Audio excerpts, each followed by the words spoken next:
आकुति, देवहूति और प्रसूति, तीन बेटियां हुई। और देवहूति का विवाह जो हुआ था वो कर्दम ऋषि जी के साथ हुआ था।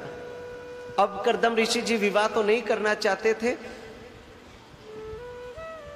भगवान की साधना की 10,000 वर्षों तक उन्होंने दिव्य तप किया। और तप करने के पश्चात मेरे प्यारों, जब भगवान साक्षात परब्रह्म नारायण संग चक्र पदम धारण करके प्रकट हुए और कर्दम ऋषि जी की जब तपस्या को देखा तो गदगद हो गए। पूरे शरीर को दीमक लग गई थी, पूरे शरीर को मिट्टी से ढक गया था शरीर। और धीरे से प्रभु ने दीमक को हटाया, मिट्टी को हटाया और कर्दम ऋषि जी के सिर के ऊपर हाथ रखा, आंखें खोली और सामने मेरे प्रभु को पाया। तो कर्दम ऋषि जी प्रभु के चरणों में पड़ गए और कहा कि प्रभु आज तो मेरा जीवन धन्य हो गया, मेरा जीवन सफल हो गया। अच्छा, ये तो बहुत अच्छी बात है कर्दम जी, कहो तुम्हें क्या चाहिए, तुम्हारी क्या कामना है? उन्होंने कहा कि मेरी कोई इच्छा नहीं है, मेरी कोई कामना नहीं है। अरे कामना नहीं है? आपको तो देखो गृहस्थ जीवन के अंदर प्रवेश करना चाहिए, आपको गृहस्थ जीवन में जाना चाहिए। उन्होंने कहा कि नहीं प्रभु, अब गृहस्थ जीवन जीने की मेरी इच्छा नहीं है। अब तो जब आपका दर्शन हो गया, दीदार हो गया, तो फिर मैं गृहस्थ जीवन में क्या करूँगा? उन्होंने कहा कि नहीं नहीं, मैं तो आपके रिश्ते की बात करके आया हूँ। मैं आपका रिश्ता जोड़ दिया है। स्वयंभू मनु शतरूपा की बेटी है देवहूति, और उसके साथ तेरा पानी ग्रहण संस्कार होगा और परसों ही वो आएंगे तुम्हें तुम्हारे पास, तो तुम इनकार मत करना, मना मत करना। तो कर्दम ऋषि जी ने कहा कि ठीक है प्रभु, मैं मना नहीं करूँगा, लेकिन मेरी भी एक शर्त है, एक कंडीशन है। मैं मना नहीं करूँगा, आप केवल एक काम करना, यदि मैं गृहस्थ जीवन में प्रवेश करूं तो आप मेरे पुत्र के रूप में अवतरित होकर के आना, आप मेरा बेटा बन करके आना, तो ही मैं गृहस्थ जीवन के अंदर जाऊंगा, अन्यथा मैं गृहस्थ जीवन के अंदर प्रवेश ही नहीं करूंगा। देखिए एक भक्त भगवान को भी कैसे बांध देता है। कर्दम ऋषि जी ने कहा कि मैं विवाह नहीं करूंगा, आप कह रहे हो तो मैं विवाह कर लूंगा, चलो ठीक है, आपकी बात मैंने मान ली, लेकिन विवाह तब करूंगा यदि आप मेरे बेटा बन करके आओगे, मेरा पुत्र बन करके आओगे। तो मेरे प्रभु ने कहा कि ठीक है कर्दम ऋषि जी, अगर आपकी यही इच्छा है तो मैं अवश्य ही आपका पुत्र बन करके आऊँगा। और सहाहम श्वास त्वद वीर्येण महामते तव क्षेत्रे देवहूत्यम तत्प्रणश्य तत्व संहितम, कि मैं अपनी माँ को सांख्य दर्शन का उपदेश देने के लिए अवश्य आऊँगा, मैं ज्ञान देने के लिए अवश्य आऊँगा। और मेरे प्यारों, आशीर्वाद दिया मेरे प्रभु ने और स्वयंभू मनु शतरूपा आए और देवहूति को खूब वहाँ पर उनका आतिथ्य सत्कार हुआ है और पानी ग्रहण संस्कार हुआ देवहूति का और कर्दम ऋषि जी का। कर्दम ऋषि जी ने 3 आसन बिछाए थे, परीक्षा ले रहे थे देवहूति की कि देखो तो सही कि मेरी होने वाली पत्नी है कैसी। अब पहले के टाइम पर सोफा नहीं होते थे, बेड नहीं होते थे, पहले कुशा के आसन होते थे। ये बेड, ये सोफा तो आजकल ही चले हैं, कुर्सियां भी आजकल चली हैं। पहले तो झोपड़ियां होती थी और कुशा के आसन होते थे, कुशा के आसन के ऊपर जो है वो बैठते थे। तो 3 आसन लगाए थे स्वयंभू मनु शतरूपा के लिए और देवहूति के लिए।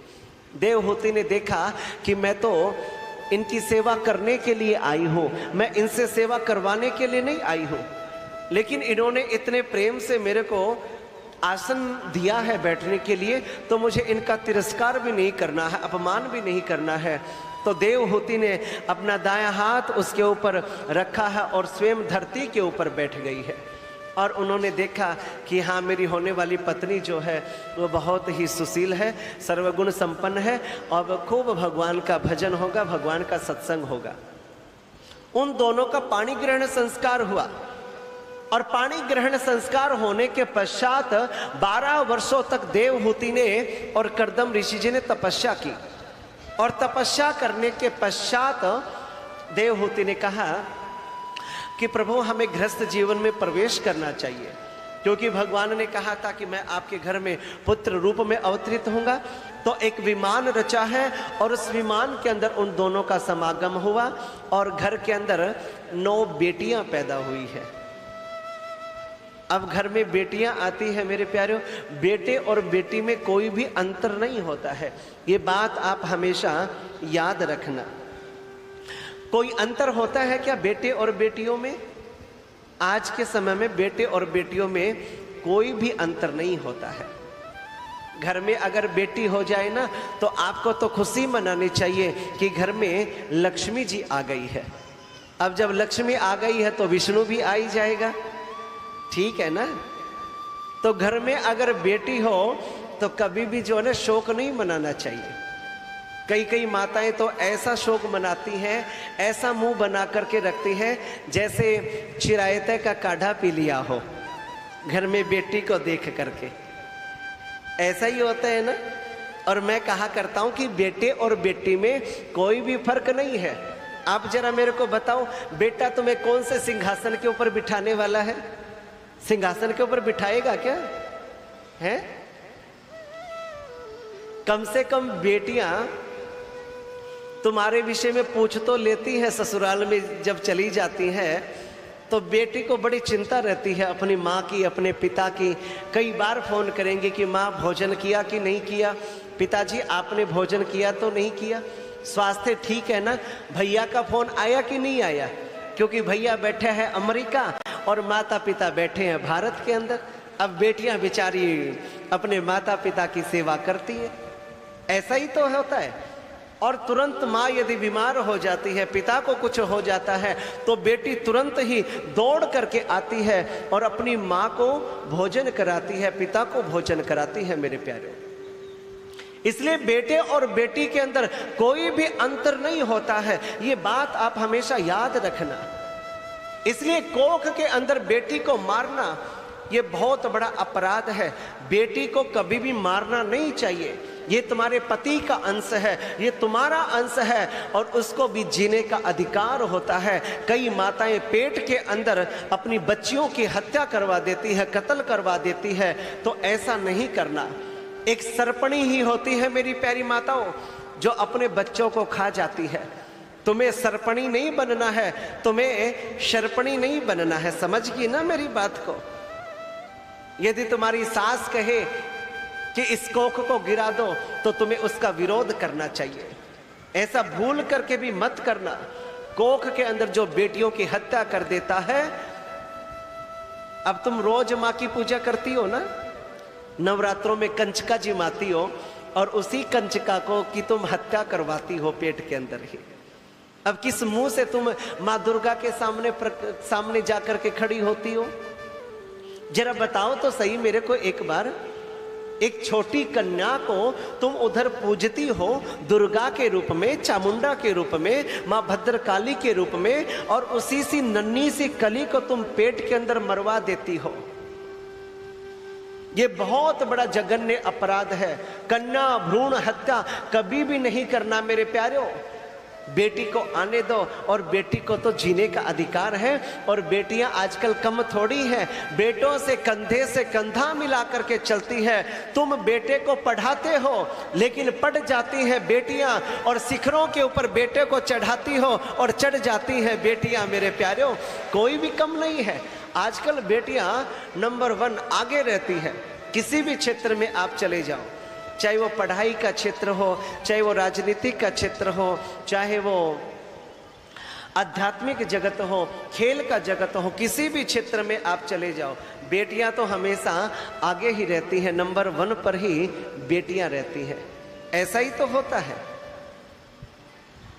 ओस सी बूंद सी होती हैं बेटियां, स्पर्श खुरदरा हो तो रो देती हैं बेटियां।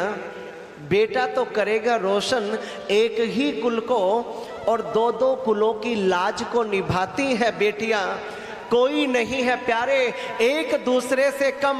हीरा अगर है बेटा तो मोती है बेटियां, कांटों की राह पर खुद चलती रहेंगी, औरों की राह में फूल बोती हैं बेटियां। विधि का विधान है यही और दुनिया की रस्म, मुट्ठी में भरे नीर सी होती हैं बेटियां, मुट्ठी में भरे नीर सी होती है बेटियां।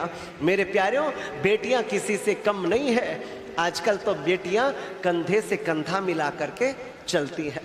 तो आज करदम ऋषि जी के घर में कौन आई है? 9 बेटियां आई है। ये बेटियां कौन है? ये भक्ति है, ये नवधा भक्ति है। श्रवणम कीर्तनम विष्णु स्मरणम पाद सेवनम अर्चनम वंदनम दास्य सख्यम आत्मनिवेदनम। और जब तक भक्ति हमारे घर में नहीं आएगी तब तक मेरे प्यारे परमात्मा हमारे घर में नहीं आ सकता।